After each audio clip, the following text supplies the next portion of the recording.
I wear my heart on the sleeve. I say what I think. Outspoken, I would have got into a lot of trouble on social media, I think. We're so passionate in this country that you just lose one game and suddenly what's he got wrong? So it's best for me not to be on social media, not to be on Facebook, Instagram. What is your take on players and social media and how it influences rugby? Coach Nicky was spot.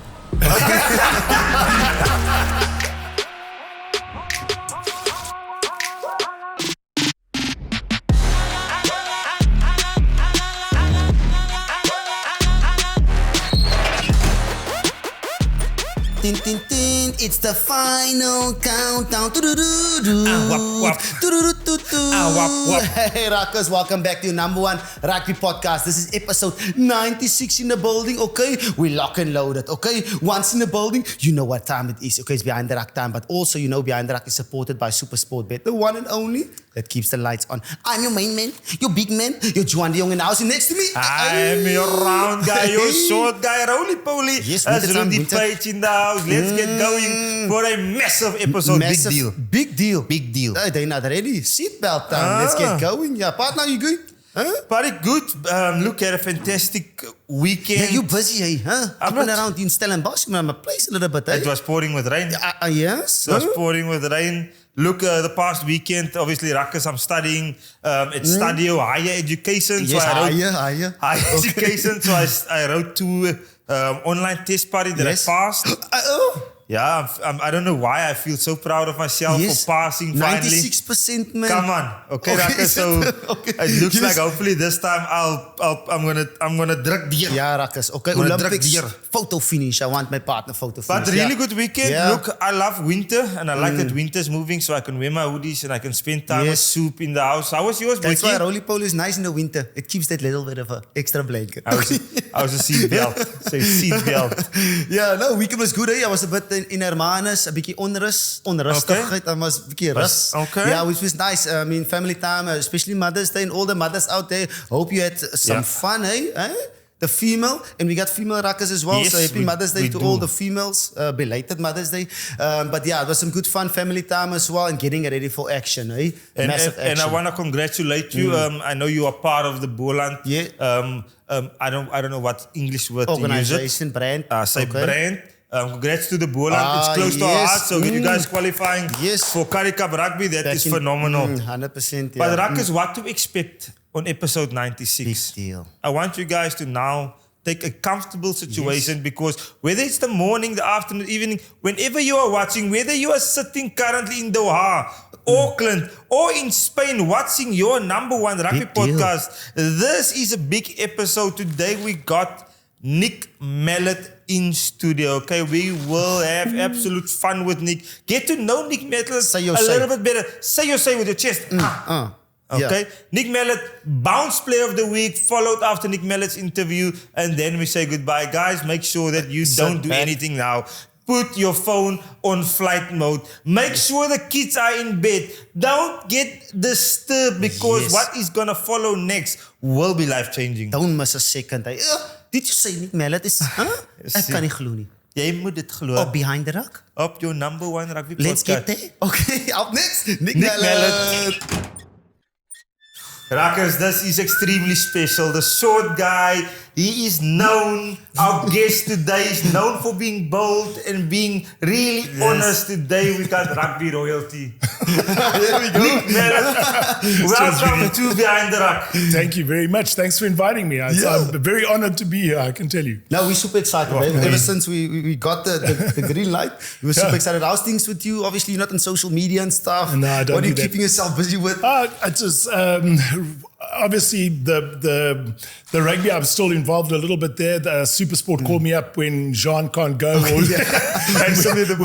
Around Easter weekends and school holidays, I usually get the call up, you know. But so I've obviously got to watch games over the weekend, and then also there's I've been co-opted onto a rugby committee with the Stormers, so that's quite nice. You know, I deal with Dobber a bit there.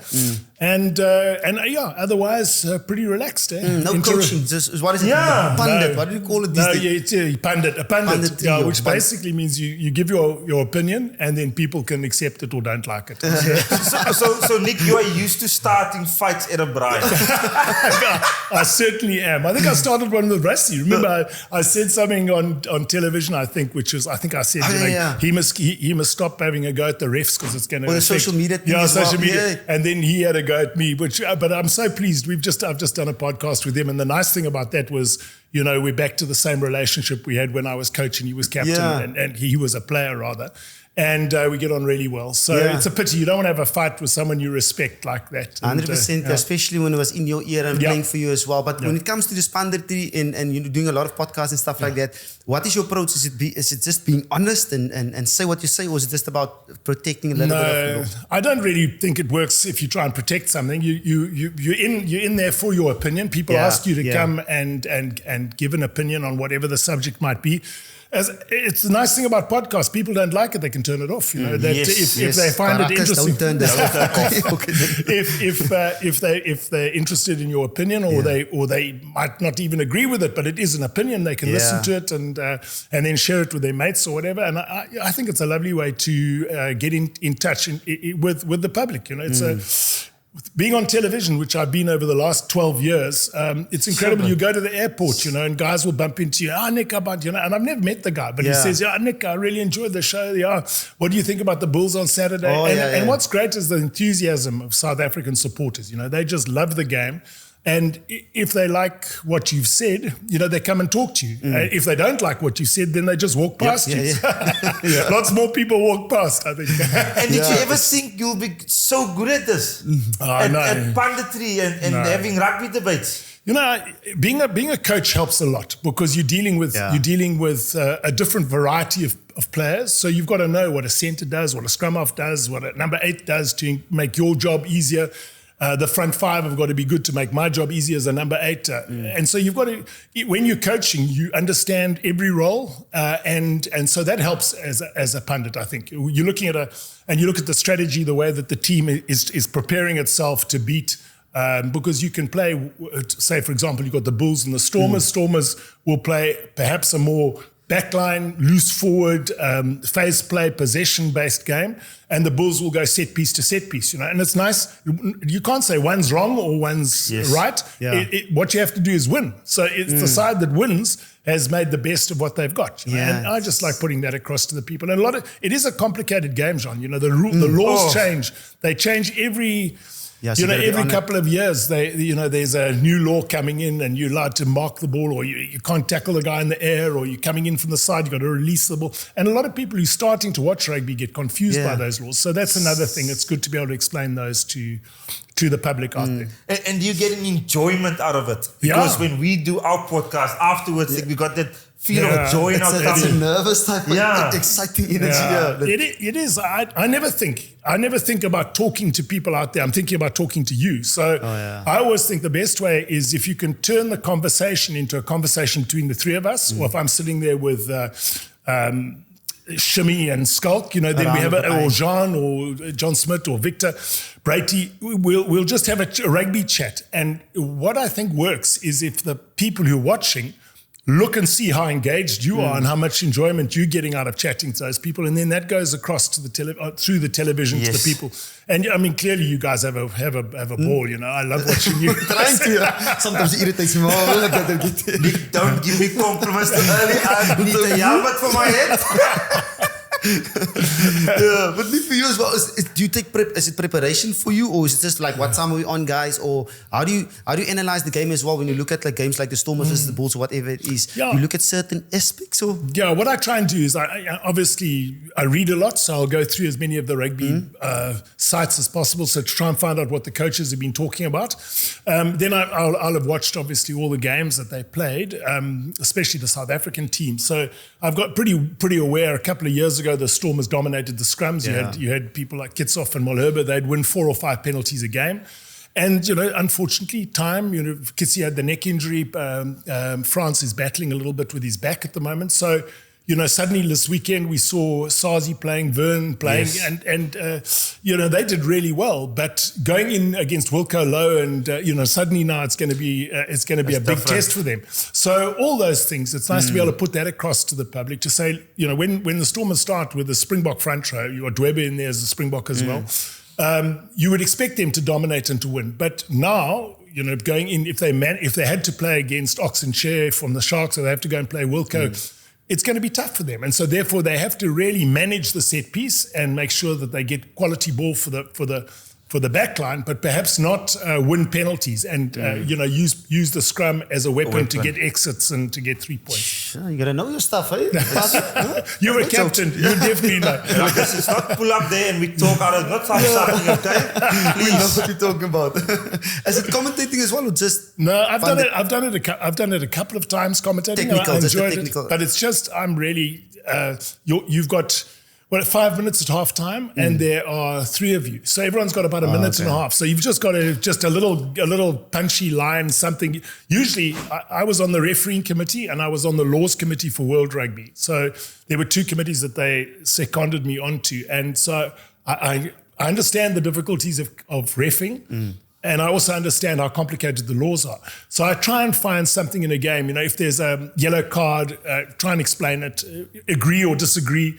And it is something that can be quite frustrating for the viewers. What on earth? Why is that? Well, was it head contact? Did it slip up? Why was one a red card one Saturday and the next one it's not even a penalty? It's a sort of rugby collision. And talking partner, now that you mention it, isn't it frustrating? I get hyped up when a rugby game is happening, when the box is happening, and I want to debate with Juan, whoever's with me around me. For you, working at a big test match on a Saturday, and then you get that 6 minutes halftime. No. Is it not? Is it frustrating? It's 2 minutes. 2 minutes, because there might be a lot of stuff going through your head that you can't get out because there's just not enough time. That's exactly right. But luckily we're working with some really good guys. So Skalk is outstanding, and you got someone like Victor's really good with the lineouts. You've got Shimmy understands scrums. John Smith is a really good captain. Jean de Villiers understands Brighty because has a good feeling of the back line. Then the Ghani brothers. So you're working with guys who talk sense. So it's really pleasant. Suddenly you'll say something and it'll just trigger something, and I'll say, yeah, that's right. I noticed that about their team. And so our little conversation is something that the people will listen in on. But I'm just like you, Rudy, and you're watching the box. I get out of my seat and shout at the television and the referee. You can't believe. Some in the World Cup, they actually took some offcuts. The cameraman took pictures of us with, I think it was 20 minutes to go in that, 20 seconds to go, there was a scrum, the final scrum against New Zealand in the World Cup final. And remember, we had to pick it up. We were under pressure in the scrum, and luckily, I think Visa got it out, and we sort of managed to turn it into a sort of driving maul and then kicked it out. But there's Motsi and all of us on there, and we're getting closer and closer to the television set and shouting and performing. And then when the final whistle went, chaos, crazy, absolute chaos, hugging each other, high-fiving, just like a normal fan. Part of it, absolutely. It's funny, when you're a coach, you can't do that. You see, you're sitting on the side, and everyone says, no, you can't behave like that. You've got to be, keep a straight face and all that. But inside you, the emotions are going completely berserk, and you wanting to... Because there's a camera now as well in the comment box. So you got to be... It's always the voice. And it's so conservative. I know. Funny enough, I prefer watching a guy who wears his heart on his sleeve. A guy like Heineke Meyer. He used to count those 5 points behind. Exactly. And even Peter de Villiers, remember when he smashed his hands on the thing? I love that. To be there and just sit and stare at the game. It's not what's going on. You can see Dobbo. He hasn't got any hair left because when he started coaching, he pulled it I up. must look after it because I'm also in the coaching now. So are you? Good for you. But I like what Nick is saying about the emotional side. I watch a lot of American sports. And I like the fact that everything about the sport sells. Yes. It's the personalities, it's the superstars, it's the way they conduct the whole package around the sport. Exactly. And I think, I'm going off topic here, but I think rugby needs that. Really, I was very lucky. I coached Stade Francais in France, and our president was a guy called Max Guazzini, who was a French lawyer, who ran a music station. And he sold the music station for close on 500 million euros. So he took that money and he invested it, and he took a little 10% of it, 50 million euros, and he said, that's my rugby fund money. And he was a marketing person. He never played rugby. He just loved rugby, and he liked the guys who played. He liked the fact that it was a hard, tough game. But he wanted the Stade Francais to be in the paper every weekend. And I remember we had one embarrassing incident, there was a nightclub incident and stuff. And I went as a coach, and I said, I'm sorry, Max, I'm sorry this happened. And he said, don't worry, we were in the papers. I love it when we're in the papers. Even good news or bad news, we've got to be in the papers. Yeah, in the papers. And now there's a wonderful story, if you don't mind me telling you. Please, before I got there, Madonna, when he owned the radio station, his radio station gave Madonna the Female Singer of the Year award in France. And she was invited to come, and she was very busy and said, I'm sorry, I can't make it. So he got a bit cross, Max Guazzini got a bit cross, so he stopped playing her songs. And it was in the time when she was very, very popular. So, having sold, literally thousands and thousands of discs, she was hardly selling any. So her agent phoned up and said, what's going on? Were you not playing? So he said, well, I invited her and she didn't turn up. So he said, well, what can we do to sort it out? So Max said, well, she can fly over. We've got a game on Saturday here. Stade Francais are playing against whatever it was, Toulouse or something. And we're playing it at the Jambouin, which is the French, the ground. And he said, we'd like her to come over and she could perhaps sing at half time. And the agent said, are you serious? And he said, absolutely. She comes and sings at half time. I'll start playing her records again. Always forgiven. She flew over, give her credit, with a microphone, normal little microphone, went out there. The place was absolutely packed because he's an entertainer. He told everyone that Madonna was coming. People weren't even worried about the rugby. They just wanted to wait for her. And she sang like a virgin, like a virgin. They were pouring out of the houses next door. Incredible. They wrote about it for the 10, 15 days afterwards. They were talking about this. Yeah. And that's what he was good at. He took the first game of rugby, club rugby, to Stade de France. 80,000 people. You talk about ticket prices. Yes. You didn't pay for kids. If you went, you could take 15 kids. If you came as a rugby coach, a school's rugby coach, you could bring all the boys for free. And then he only charged for between the 222s in the lower grandstand, and he charged expensively. That was 50 euros or whatever. Everything else was 5 euros. 80,000 people came for a normal club game. It's incredible. That's what you're talking about, the Americans, and they get it right. He was very clever. Selling point. Did you get to meet Madonna, Nick? I wasn't there at the time. Okay. Invite the story more.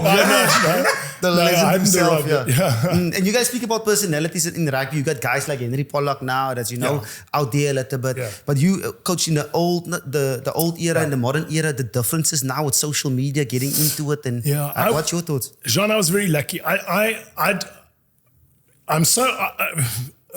wear my heart on the sleeve. I say what I think. I would have got into a lot of trouble on social media, I think, because no coach likes criticism. You're doing your best. You're trying, but we're so passionate in this country that you just lose one game and suddenly what's he got wrong? Now he's picking the wrong team. He hasn't got enough of these guys or that guy.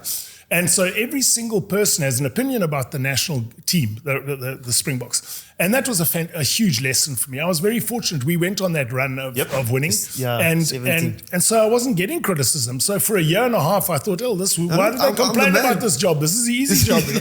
And then we lost to England in our last game on tour. And straight away, they were, why did he not take this? Why? And I was thinking, jeepers, this is a bit unfair. We've just had 16, we're 17 in a win. This first one we've lost at England at Twickenham. They went on to, in 2003, they won the World, when did they win the World Cup? Yeah, 2003 in Australia.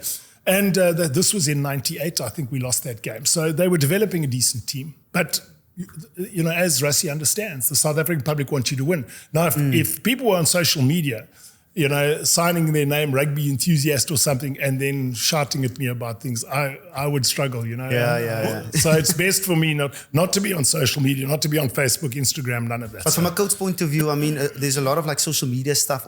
Do you want your players to focus on the game and leave the social media off the field stuff, or are you more I understand. of a free for all?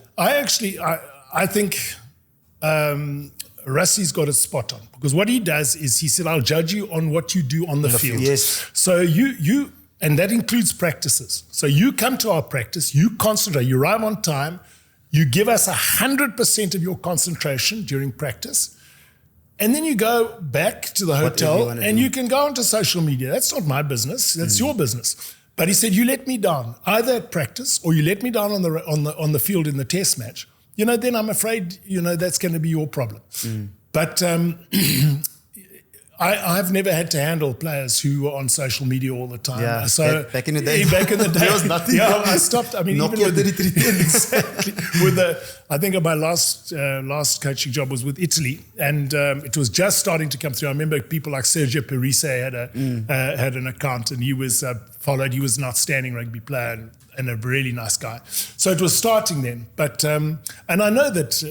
I know there's a lot of good that can come from it, and especially from marketing and selling the game. And I mean, you just have to go to Cape Town Stadium now and you watch the Stormers play. I mean, people are there to have fun and to be on their phones, and maybe the picture, the camera catches them and they're with their kids and they're singing, and it's a fantastic family atmosphere. So it's not just people who want to go and watch the rugby. They're there to go and have a vibe, have a really nice fun, time. yeah. I think I'm going to turn that question around that he asked you, because now he's a coach. Hey, what is your take on players and social media and how it influences rugby? Coach Nicky was spot on.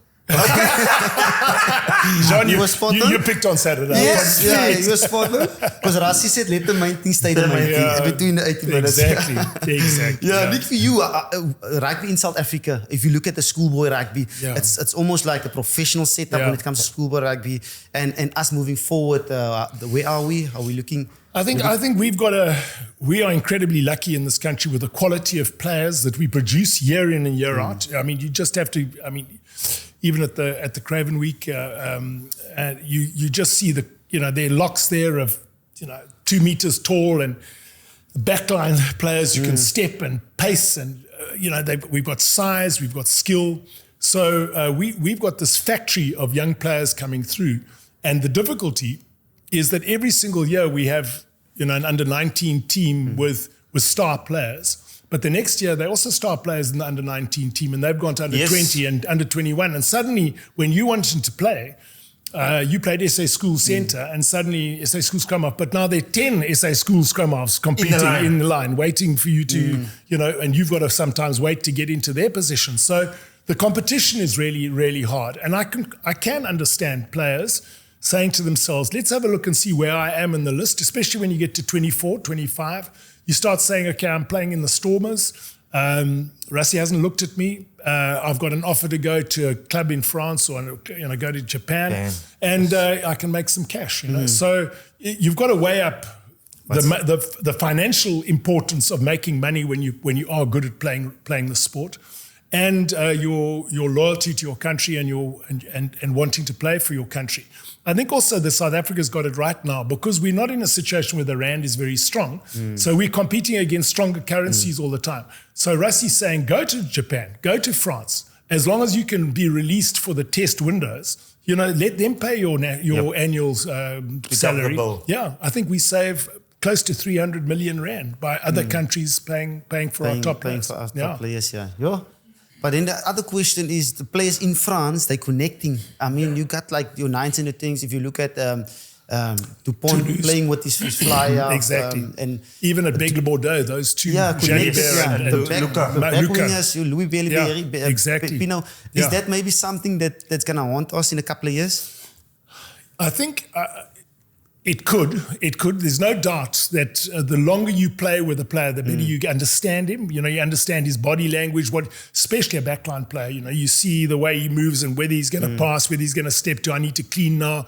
Is he a guy who looks to offload in the tackle or pop off the ground? You learn. Each player has got his own way of doing things. I mean, someone like to use Ege Snyman. Yeah. I would always be running for the pass because he's got these octopus hands that come out and delivers the pass. But so there is definitely something to be said for playing with players. But South Africa, we were in a situation where the governing body, if we hadn't had the Lions come out here in COVID and television pay for that, the governing body was going to be bankrupt. So, and if the governing bodies go bankrupt, they can't pay. Pay the unions, and the unions, then they can't pay the players. So it's really important for us to make sure that our rugby is sustainable. And it's not sustainable if we try and bring back everyone overseas at 20 million rand a player. When you think that the Stormers probably have got a budget of 100 million, you can't start paying 4 guys 20 million each. That leaves 20 million for the other 34 players. Yeah. So it's not going to work. But so it is a juggling act all the time. And I think what Rassie does really well is he has these alignment camps, gets the guys together, said, this is the Springbok way, this is how we do it. And there's no doubt, Sean, a guy playing for the Sharks or a guy playing for the Bulls or a guy, they love their province, but they love playing for South Africa more than anything else. So they want to be in that alignment camp. They want to be there. They want to. They're performing as best they can so that they get the opportunity to play national. And we're having, I think, is it 12 or 13 Test matches this year? If you chuck in the Barbarians game as well, and really good games. I mean, we've got 2 against New Zealand away. The big ones, unbelievable. Wellington, and then also France away, Ireland away. We've got Australia at home after the Lions series, so they will have been properly prepared, with some decent opposition. It's very exciting. Yeah, that's interesting actually, because Coach Jake actually said that he wants the best players to play in South Africa, but obviously it has to make financial sense. But I've also got a little bit of a concern when it comes to 2027. It feels to me like all the players that's currently doing a thing at the moment will be in a little bit of the 35, 36. What do we do have when it comes to 2027? Jean, is the next generation...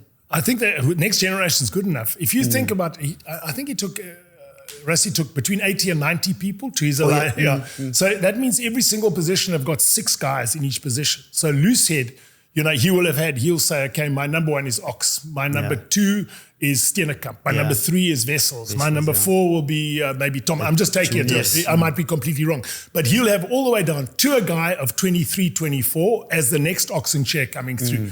So his preparation. So when a Malherbe or Kitsoff falls out because of injury or age or lack of form, he's already given these guys opportunities. They've come to alignment camps, and he'll give them caps too. These guys will get caps against Italy, against Georgia, against the and last year, remember we played Australia. We played with 2 almost different teams. We were so confident that we had enough players that he made 7 or 8 changes, I think, and we beat them both times. So. We are fortunate that the older guys, they're under pressure. It's not the younger guys under pressure. Younger guys are going to get opportunities. They're going to get selected. And when they get selected, they're going to play their pants, they're going to out of their skins to try and push to be selected for the big games. And it's the senior players who are going to be having to say another year of this. And wear and tear gets you. It just gets you. You're looking at, Will Villy's got another season in him, but can you honestly see him keeping out a Damian Phillips or a Fassi? He's a brilliant player still. We saw him on Saturday. Yeah, you can. You get Eben. Eben can possibly, but Lukanya Am, can he get there? Can Mapimpi when you've got these other guys coming through? So we're in a very good position in that he's not saying to these guys, I'm dropping you. You guys are all too old. You're going. But I think they're going to play themselves out of the team by themselves if they don't match. You know how he selects the team, Rassie and his team. They go on these battle stats and all that. Yeah. And if you're not hitting your battle stats, if you're starting to give penalties away at scrum as a tight head prop, you're not going to stay there. So it's interesting because I'm thinking to myself, Nick, it's looking at 2028 because that will be our first crop of URC players. Yes. Because, and I don't, for the boys that are currently watching, I'm not saying you guys are old, okay? Just put on your seatbelts. So if we're looking at our current Springboks, Polly, Fafi, all of them made their debuts in Super Rugby. Yes. And Gio Eplon made this point on the show that our 2028 will be the first crop of URC Springboks. Okay, and what would we look like with the where the youngsters blood their rugby in URC, not in Super Rugby. And what would the differences be between the two? It's good. It's a very good point that I always thought that New Zealand and Australia benefited from us because we brought the direct physicality, the tackling, especially our forwards. We had big, powerful forwards. We'd go for the double scrum, and that's a lot like test matches. You go into a test match. Look at the final we didn't beat New Zealand, by scoring 4 tries against them. We beat them because we hung in there and Polly kicked the penalties over and Barrett missed his penalty, and Umaga missed his conversion. So it's on, to win 3 games by 1 point. I mean, it is on such small margins, such tiny margins. Exactly, pulling and Cheslin charging it down, Oxenchair putting the penalty against the tight head there for England, getting us back into the game with a try by Echia Snyman. It was, and then the last kick by Polly, not missing a kick. So that all these things, they don't make us necessarily way ahead as the number 1 team in the world. We're in the top 4 and properly in the top 4. I mean, but New Zealand, France, and Ireland, I think, with England bubbling under, they're all going to be competitive. Yeah. So these, the positions that you're talking about, the guys coming in, and whether URC is as good or whether Super Rugby is as good, I think we've learnt a lot from the Northern Hemisphere in terms of structure, especially Ireland, the way they play. Multifaceted. And I think France is copying us now. Because France come in with a 7-1 split now. They kick the cover off the ball now. When we won in 2018, huge forwards. They brought a new pack on in the second half against Scotland and beat them in the Six Nations. So they've got a goal kicker, Ramos, who doesn't miss a kick. They've got a defence coach from Rugby League. I was just about to say, Edwards, same defensive principles. And press defence, force mistakes from the opposition. So, people are learning from South Africa, which is a big compliment to us as well. Before they said it's unfair, the 7-1, what injuries and stuff. No injuries. They've done tests. They haven't come up and said, players, forwards are getting injured because of fresh guys coming on the field. So they haven't said you've got to have 5 forwards and 3 backline players. So I think at the moment, New Zealand and Australia playing against each other is not preparing them well enough for the heat of a test match where you're going for a double shove. You got to defend 5 driving mauls close to your line. Look at New Zealand. I mean, who are their locks? I mean, that's why I say we're very fortunate with the quality of our players. I mean, Lord. I mean, I've watched a couple of their games. I mean, they like big loose forwards. Boys, if let's say we work for the breakdown today, right? Yeah. If we have to solve their problem, New Zealand's why problem. don't they come after our forwards at 18 years old? No. I'm not saying you guys should do it. No. Maybe they are. But if the Super Rugby thing won't get fixed, that they get South African teams back, isn't it like the way France? It's the very first thing I would have done if I was a New Zealand coach. Very first thing. They would say, no, because they get a lot of guys from Samoa, Tonga, who come and work in the country, so they grow up as New Zealanders and they want to keep them New Zealand. But if you're wanting to be the best in the world, you've got to compete in every position. And a lot of their tall guys are going to play basketball. You know that John Plumtree's son is playing professional basketball, or not professional, he's at university he's 6'10". Jeez. He's a huge guy, over 2 meters tall. We've got the one son playing here for the Scarlets, and the other one is bigger and more athletic. So he's a guy who would be like a Victor Matfield if you took him. But no, he wants to play professional basketball. But here in this country, we've got maybe 20 locks, all 6'10", and they all want to play for the Springboks. But they can't all play. Elizabeth has blocked quite a few guys for the last 6, 7, 8 years. Yeah. So, it is a choice. No one thinks of going down there. They always think about going north because of the money or going to Japan because of the money. But the point you make is a valid one.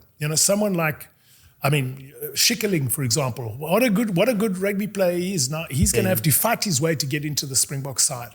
And yet, if he'd gone when he was 23, 24, he'd be now like Retallick and these guys, because they don't have a guy as big and athletic as him. And I like the hypothetical, because if I put myself in the Rathbone's situation for the Bulls, I would go and sign a guy like David Avili. Yes. making sure that once we lose our Springboks for those resting periods, what the Leinsters are doing, what the Stade Français, the La Rochelles are doing, that we replace the Springbok that has to rest, or has got international duty with a high-quality foreign player. And It's also a very good idea. steal IP as well. Because why does Jacques need but they stealing the IP when it comes to Leinster and stuff like that? You know, we've got all the South Africans there. Why can't we do the same? What does New Zealand do? How do they, get into... I think it would be brilliant if we get a SA Schools, a Marcus Miller, for instance. Yes. He gets to learn from a Kiwi, a New Zealander, inside back, get that IP. Exactly. Leonard Brown. Leonard Brown, you get him over here. You know, he's a guy who obviously is a guy who talks a lot. He's a good communicator. I mean, what he'd pass on to our young guys would be invaluable. 2010, 2011, 2012, we had that kind of, because we had Chris Jack that was in Western Province. Yes, that's right. Matt Moa was here. Jeb Sinclair was here. We got a couple in the Sharks as well. Hernandez from Argentina. That's right. So it kind of helped, especially with me as well, when Tony Brown was there in 2010. I've got a fabulous example. Michelak when Pet Lemby was a youngster. That's right. That's exactly right. He came over, and they had who was the fly half who played for France, who also played for the Sharks. Terry Lacroix. Well done. How good. Well done. Very good, really. I should have known that. But he's a lot of them came and said, "Listen, let's give ourselves an opportunity and let's see what South African rugby's like." And they could learn a little bit out of what we do. But we learn from them. The sharing of ideas is so important. And it's exactly the same with coaches. I mean, look at the coaches that we before South Africans would only coach in South Africa.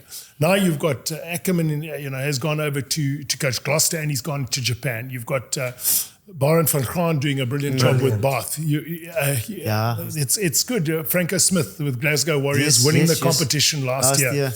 I mean, we've got to be very proud of these guys. That's good. But I don't like it when they take our IP. Must say, we're the number one. Nick, do you miss coaching? You know what I really miss is this. You know what we're doing now? I miss talking to players and talking to my fellow coaches. Those are the things I love the most out of it. There's nothing better than preparing a team for a game on Saturday, getting those butterflies, being nervous for the game, seeing a plan come together and seeing you guys perform well. We get a win. In that change room afterwards, there's the most incredible feeling that it's very hard to replicate in life, apart from that spongius. And everyone feels part. I mean, the fitness and conditioning guy, right through to the doctors and the physiotherapists who help you get on the field. They're a group of players, not just the players themselves, but even the guys coming off the bench and the squad players. There's such a happy feeling there. And equivalently, a sad feeling when you lose and you should have won. So it's huge highs and lows, but I loved that. But what I wasn't very good at was I wasn't being good at being told what to do by people above me. And when I was coaching, it was easier in Europe because Max Guazzini was the owner of when I went to coach Stade Francais. And he and I got on really well. So I was able to have one meal on the Wednesday. I'd have a chat to him about what was going on that week. If we played badly, I'd explain why. Or I thought I'd be able to explain why. And what I was trying to do to make us better the following weekend. And it helped. We won 2 French championships in the 2 years I was there. So, I mean, I had a really good relationship with him. And when I was in Italy, the president, a guy called Giancarlo Dondi, was a really good guy. Fantastic. And he understood that Italy wasn't supposed to win every game, but he wanted them to be competitive. So, we managed to reduce the amount of points we were conceding, and we managed to beat France. We managed to beat Argentina away, and Samoa for the first time held New Zealand to 20 points to 6. They'd never done that, only one try. So so he was really pleased. So that was great. But when I was in South Africa coaching the Springboks, which was right at the beginning, I was from 97 to 2000. It had only just gone professional. So the administration, they wanted the coach to listen to them. And I said, no, you run the business side and I'll run the rugby team. It's exactly what Rassi's got now. No, don't tell me who to play or who to pick or why. Or spend. Why are we thinking? Or have for example, you had in those days, they'd have a selection committee. I said, but hang on a sec, you can't have a 7-member selection committee. I'm the one getting cucked out in the papers. If we lose all the shots, where are the selectors when we go? So let me put fail on my terms. Exactly. And I think that was in the end why I've left South African rugby at the end was because it was relationships between the guys above and me. You know, I just said, please leave me alone. There's my contract. I've got 2 years of my contract. After 2 years, you can say you haven't done a good enough job, off you go, or sign me for another 2 years. Yeah. But don't come and interfere while I'm busy here. You know? And you went away as well. When you came back, was it because you won another shot at the... No, Springbok? never. No. Once I'd finished with the box, that was it. That was it. I wanted to do Stade Francais. Then my family were very young, so my children were 14 and 16. My son was 14, 16. And that time, you need a father in the house. You know? So I came back to... I came back to... I had a 4-year contract at Stade Francais, and I went to Max and I said, I'm sorry, my wife has said, they need your dad back, they're going to nightclubs, wanting to go to nightclubs, and, sometimes they don't listen to their mom. So it was good. I was able to come back and just be a bit firm, get a bit of order. And then I wanted to go back to coaching, but not back in South Africa. I went to Italy. I mean, that was a really good opportunity for me because I coached before. I coached Valsplay and Boland, and it's nice. It's nice coaching teams that no one expects to win, Then because you can only improve, you can get them. Suddenly they do well and everyone says, gee, who's coaching this team? But if you take a team after Rassi, I mean, where do you go? There's only one way down. We're going off topic, but I don't want that job after us. Sure, the pressure. Especially when it's going to be a three-peat. No, very difficult. No. And Nick, my second part of this question is, if you sit down with your sons or your grandkids and you tell them, grandpa or dad was good at coaching because, what follows because? Why was Nick Mallett such an amazing coach? No. Let me start off. I had an amazing team with the Boks. First of all, I was a player coach before I became a coach. So when I went to France the first time, I was captain, coach, and player of my team. They didn't have a coach. I played for a side called St. Claude, a small town in France. Took them from the 2nd division to the 1st division. Had to learn French. Had to get to know the players, make them play better so that I could play better. And then I went to a place in Boulogne-Billancourt in Paris and took them from the 2nd division to the 1st division.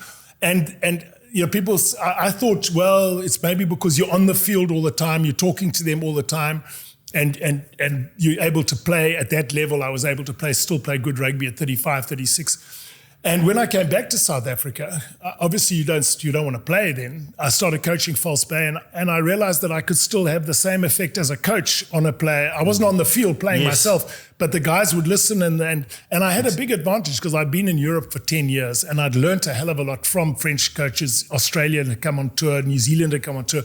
I spent 2 weeks following the Australian team, Bob Dwyer's team around France, watching every practice and talking to him. So I took back a lot of IP when I came to South Africa, made a big difference.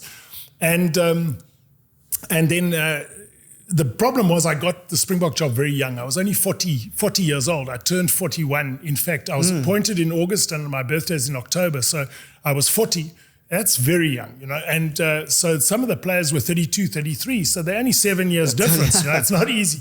So what you do then is you be stricter than you should have been. I probably should have, when you're more relaxed, when you're a bit older and you've got a little bit more confidence, then you can be more relaxed around the players. I was terrified that I'd make a mistake, So this is what you got to do. You've got to do that and got to do that. And sometimes I took, bad decisions. I took bad decision with Gary Teichmann.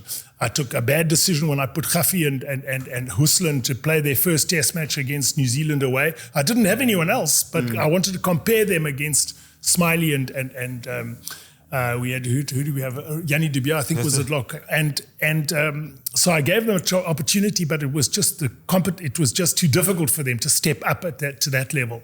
So I made mistakes, and then when I went to Stade Francais, I was better for the mistakes I'd made because then I tried not to make those mistakes again. And then I realized too, it's about the ability to speak to people and make them trust you. As soon as they trust you, the guys play. They really play. If they know that you matter, not just as a center, you matter as Jean de Jong, the father, and where your kids and where, if you get that right, so you can turn that team into a family. And that's what I did with the Stade Francais team. And then when I went to Italy, They first thought when I arrived there, here's a guy who's just coming for the money. You know, he doesn't care. And I couldn't speak Italian well enough. So it took me 2 years to pick up the Italian well enough so that I could talk to them in their own language. Yeah. And then they realized, you know, they saw how happy I got for them and how upset I was, you know. And I used to shout at the refs and stuff. You can't believe you're allowed to do that overseas. So that passion they could see I had for them. And I wasn't just coming just for the money. I was coming because I wanted them to do as well as they possibly could. And I think that's, you know, obviously technically there's a strong side. You've got to be technically good. But I think the human side is just as important, maybe even more important. More important. They care. Absolutely. They must feel, they must play for you. And you must come to me and say, listen, I can't play this week. There's been an issue. Please, it's not that I'd love to play, but I'm just not going to be 100% right, you know. And people were doing that to me. They would come to me and say, geez, I've just broken up with my girlfriend. I'm not in a good space at the moment. And I would never drop after that. He just said, can you just give me 10 days to get over it and then I'll be fine, you know. So once you get to, it's great to be in that position. But you need a father figure. You need to be there. Whereas when I was with the Springboks, I was quite close to them in terms of age. Straight in. And Nick as well, you talk about Springboks, you coach the Springboks, but also Italy as well in July and they're clashing. We had Miguel Amaro, the captain of the Italian last week. Great guy. And I mean, you spoke about the growth of Italian rugby. Could you see that in your time there? What do we expect when it comes to July at Loftus? I'll tell you a little story. When I first went there, I watched a game. I think it was Rovigo playing against, they were playing, it was one of those things, Rovigo against Catania or something like that. I can't remember exactly the team. But the game was filmed, and I asked them for the disc afterwards so I could take ball in play time. And the ball in play was 17 minutes for 80 minutes. Ball in play 17. Australia just played England. It was a November test, and the ball had been in play for 48 minutes. So almost 3 times more, almost 2.5 times more. The ball was in play for a game between England. And now these guys had to come out of club rugby and go and play the Six Nations where the ball was in play for 40 minutes. And they were only having ball in play for 17 minutes. I said to the guys, you cannot possibly expect these guys they're going to be good for 20 minutes, 30 minutes, maybe half time. They cannot continue. They can't last. And they're living on emotion. Exactly. That's exactly. So I said, we've got to get them to play at a higher level. And probably one of the things I'm most proud of was with Giancarlo Dondi, we got the Italian teams into the Celtic League, which is now the URC. And that was a massive, massive step in the right direction. They've got 2 teams, Zebre and Treviso. Treviso and Benetton have now qualified. They might not now. It's the big weekend coming up. But Benetton to beat Glasgow Warriors by 30 points at home. I mean, they've got 7, they've got 10 internationals now. You know, they can hold their heads up high. And those guys, when they go and play Leinster, they don't go there saying, I'm sorry, I shouldn't be on the field. They say, no, come, we'd like to see how good. Exactly.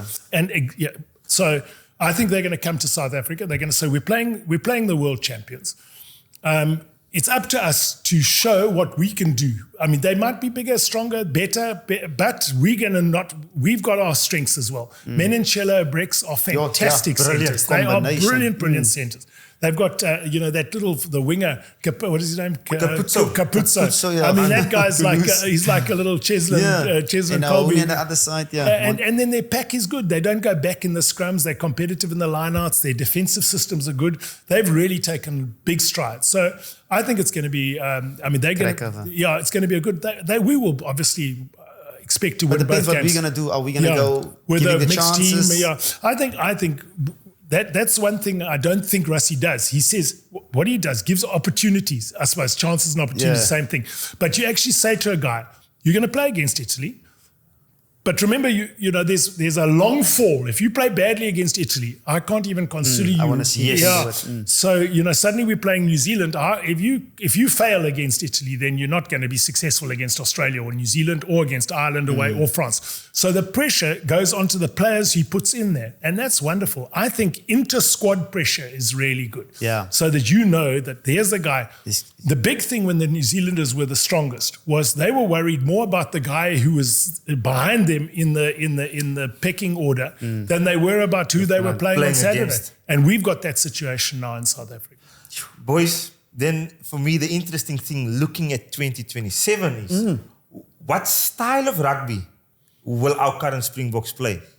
because the 2 previous World Cups we won with a very defense-heavy, suffocating set-piece rugby. But for the past 2 years, Rassie's brought in Tony. Is it looking, are we evolving towards that way, identifying, it's a Southern Hemisphere World Cup, we're going to have to lean more on playing an attacking brand of rugby. How do we feel that's going to work out? I think we've made our bets. I think we've made our bets. We have to stick with it now. You can't go 1 or 2 years and then we want to change it in the World Cup here. No. I also just think it looks like it's joy and we're throwing the ball around, but we still, our DNA must still be there. Exactly. We can add a little bit, but our DNA is... And now with the man from the Stormers, Sasha, the way he plays his rugby, it's also, he's taking the lead and he's now also as the number future. 1 flyer. With form. Yeah, we've got to look at Pollard coming back for the Bulls next year. You know, I think Pollard wants to keep his place. He's not going anywhere. But then Sasha, that's a proper rugby player. So he has the ability to play both styles of rugby. He's got a great kicking game, but he's also got the ability to set players up and to beat players himself. And Pollard's got the ice in his veins, you know. He just, put him under pressure, he'll get better and better. Yeah. So we're very fortunate in those two. And even Mani, Mani stepped up in that final against Argentina. He played so well. So we're very fortunate at the moment with what we've got. But I agree with you, Jean. I think that, and what you said, we started off by just having a good scrum, good line out, good driving maul, good box kick, good chase, good defense. Then you can add to that. So what did we add? Counter-attack. We said to Billy, you don't have to kick it back every time. You can have a little look and get Cheslin and get an Orense into the game. Now, I think they're saying, when you looked at the way we played against Argentina, they're saying to themselves, listen, we get good front foot ball. Guys, have a crack. Eh? You guys, we've got a good backline. You can pass, you can run straight, you can create overlaps, we can hold the ball up in a tackle and get continuity going. I think it's not going to be one or the other. It's going to be adding on, which they've done all the time. As you say, our DNA, South Africa, is physicality. Get stuck into the opposite. We've never ever stood back for anyone. Once you've got good set piece ball, you can either kick or you can run. And then Nick, the other conundrum is if you're a double, okay? Yes. With Sasha, Mani, Warwick Geland, Damien Willemse, where do you place them? How do you place them if you were a coach having all this talent in his only spots like 2 or 3? Yeah, I think he's very lucky that Damien in particular can play fullback, centre, or fly off. Probably that's his preferred position would be fullback now. I think inside centre or 13, he can play both of those, and he can fill in at fly off without any problem. So and Sasha can play centre, fullback, fly off. I think Moni's only a fly off, and I think Warwick could play wing or fullback. He has played centre, but I think fullback is probably the only. So I think in a season of 26 games, you can rotate. Manage the guys. But I do think to have Mani and Sasha there's going to be a bit of contention. There's going to be who's starting the big games first, and as soon as one of them's not starting the big games, he's going to want to go. And I think that might be the position that they're in. Maybe you want to keep your Sasha there for or your Mani for the for quarterfinals, semifinals, finals. But you've got to have a backup. You've got to have a decent backup, and I think we've got that. When I say we, the Cape Town has got it with Damien, and they've also got it with Yuri Mattia, my problem. Just so much talent indeed. Yeah, and there's some young guys coming through there, the centres as well. So it's you got. Yeah, there's a lot of talent. Yeah. If the Stormers ever run out of talent, someone needs to get a big Paksla. Exactly. A massive Paksla because they've got the biggest factory. 5 best schools in South Africa to select from. And it's Boland on the side that's pumping talent as well.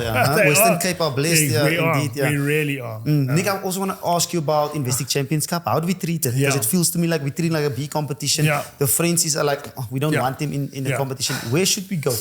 It's a really difficult, because this goes back to our early conversation about squad depth, our best players going overseas. Because what you do is normally your internationals play Investec Cup, and they don't play much URC. And then your URC is to blood your youngsters, and they push your internationals in the Investec Cup competition.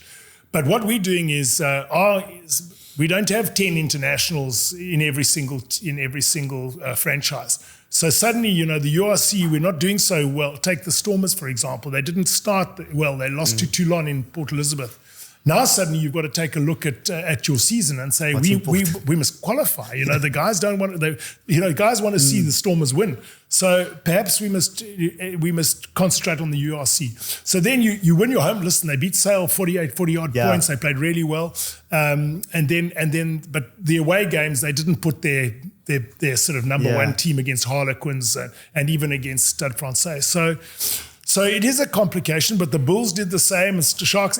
We're all doing that at the moment. And until there comes a time when there's a proper slot for Investec Cup. Because at the moment it's 2 weeks, and then 2 weeks, and then 2 weeks, and then semi-final, and we're going. It's a bit of a messy competition. I think it needs to be better structured so that ideally what you want is maybe the URC shorter, and then you have a 6-week period for the Investec Cup, and then you go into international window, so that your internationals want to play in the Investec Cup because then they are, then they're in the front of house for the test team. Yeah. 18 games. Guys, I want to throw a spinner, the short guy. Ruckers. Not a spinner. It's the way I see it, Nick. The way I see it, I played a bit of Pro 14 for the Cheetahs. Competition is a little bit easier. Yeah. I believe that is the time where our coaches could be a lot braver in selection and development. Yeah. When I say development, picking an 18-year-old, a Riley Norton, picking and developing them against the Zebra, against the Connacht that comes to Cape Town or to the Bulls. So I believe the way we should do it is like a Stade Francais La Rochelle, Heineken Cup or Challenge Cup, we treat that where our Springboks are playing, our elite crop are playing. And then you let the juniors go and, not the juniors, because they're not poor players. You look at inexperienced players. I mean, there's an interesting article today I read in the Supersport. I think it was either News 24 or Supersport. It was Dobbo talking about Vern having an opportunity at Loosehead and Paul de Villiers having an opportunity at open side flanker. And he said, had there not been an injury, these guys wouldn't have got into the side. And now they've not only got into the side, but they've been so impressive that you've got to ask yourself, why didn't I give them the chance before? And that's hitting your exact point. When you're young, when you're that age, especially a backline player, a backline player, you can't keep that guy. If he's talented, pick him at 19, 20. He can go straight in, Chesden would have played at 19, 20. I'm sure used to. How old were you, Jean, when you were playing? He was 20. There you go. Young. Tight head prop, maybe 24. Give him time, But a lock also 24. But a flanker, 20, 21, You can get the guys in young. And the more you develop them there, then Dion plays half as many games and Paul half the games, and you're improving both. You're giving them both an opportunity to extend their careers. And also their careers. The longevity of the... Exactly. So young blood. Before we say goodbye, just time to stand still. Tap into your British and Irish Lions feel of it. Squad has been announced. What do you think of it? Going to Australia. Australia is not looking bad as well. Looking at Super Rugby, they got Reds and Waratahs and they're going to be picking their overseas players. So you could get I like that. What's his name? Skelton coming back. Rory, was it James Arnold? James O'Connor playing for the Crusaders. And he might be a bit old, Kirtley, but even listen, I think Joe Schmidt is a very good coach. He's already pulled them together, after, I don't know what Eddie Jones was thinking, but that didn't work. Whatever he was doing at that World Cup didn't work. And Joe Schmidt took that and pulled it together. Building. And they had a good Northern Hemisphere tour. They really had a good tour, playing good rugby, exciting, beat England in the last minute and Wales and did really well. So I think that previously I thought it's going to be 3-0 to the British Lions. Now I think it's going to be quite competitive. But it all depends on who the Lions pick in certain key positions. If you go Finn Russell, then you're picking that. Now we're going to be playing, But all the fly-offs are like that. They are, but Finn Smith is a little bit more. He's a little bit more controlled in what he does. I think that Finn Smith, if you were playing centre, I think you'd prefer to play with Finn Smith because you know what's coming. Exactly, a little bit more, and he'll stop a defender to create space for you. I think that Finn Russell tends to have a little go, and then when it's not on, suddenly the pass is coming, and you're good luck.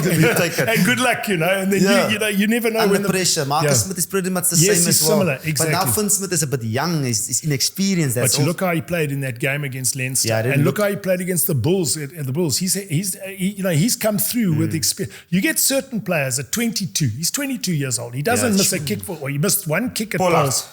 Exactly. maybe even a.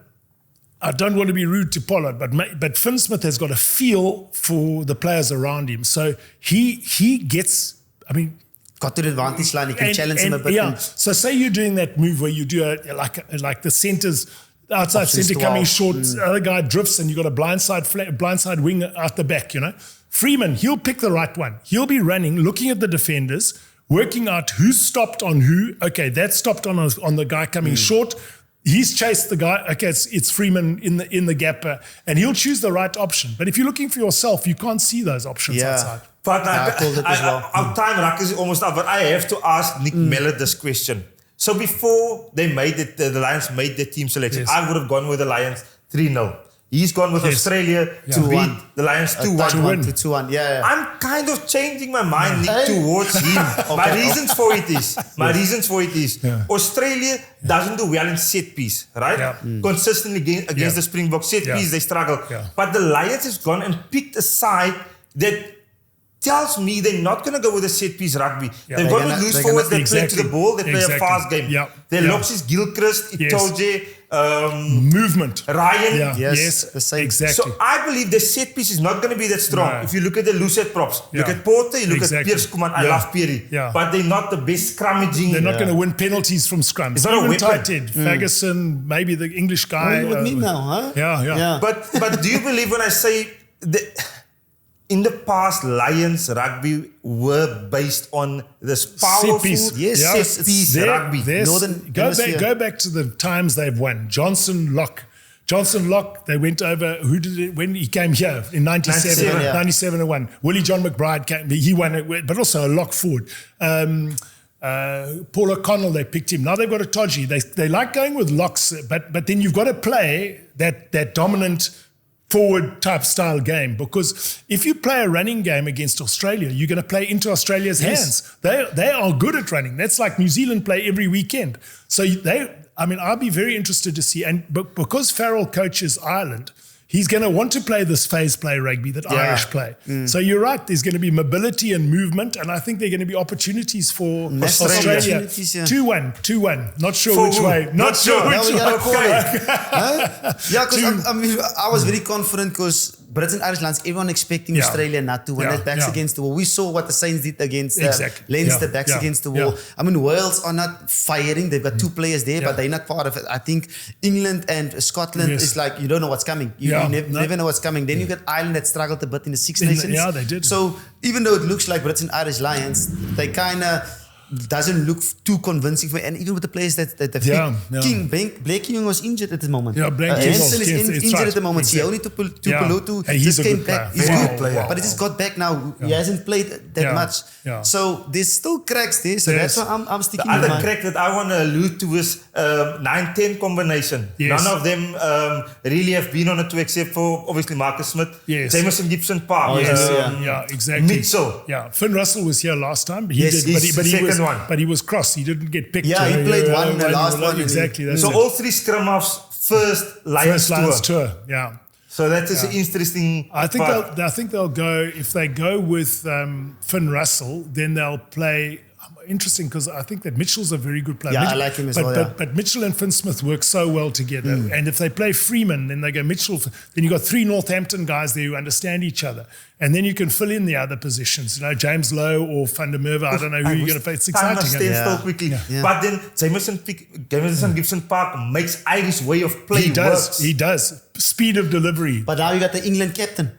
Yeah. So it's... where do you first must decide now, am I leaning towards this because he wants this from the Irish players? No, that's right. And they've got Itoje and a lot of these youngsters in there. There's like Henry Pollock. Yes, exactly. These players, they're going to follow the English way. And now and Itoje is more like... He is. Look at the announcement, earring and what. Too casual, eh?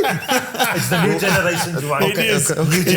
New generation. Yeah, we'll see what's going to happen. Thank you so much. Thanks for the chat. I loved it. Absolutely, for me, this was amazing. I think me and Juan were quite nervous before you got here. You don't have to be nervous. I'm getting old now. So Yeah, no, my bark is worse than my bite now. Yeah, no, thanks for time. I know you're busy and you're doing a lot of things and stuff like that, but it's just like to catch up and you pick Thanks, your Sean. mind a little bit. I mean, we're speaking a lot and week in and week out, but it's just to get a different view of how you think and it's a pleasure. And I think from my side, I want to say this, your honesty and the way that you do your punditry. Thank you. I absolutely love, and I think the two of us, we try to be like that. Yeah, thanks. And thanks for that, because we get to learn through how you do things on Supersport for the 12 years, and it's honestly amazing. Backing yourself, being honest, standing for something, and don't fall for anything. Which is Thanks, guys. Thanks very much. But I mean, you guys, the new generation, you're doing a fantastic job, and I think that's the players must always understand that you're not criticizing them personally. You're criticizing that position.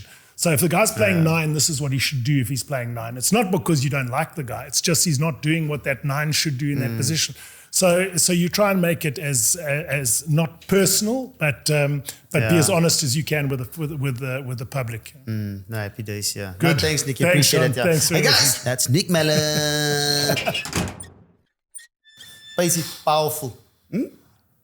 Explode. My head exploded. Rugby. Oof.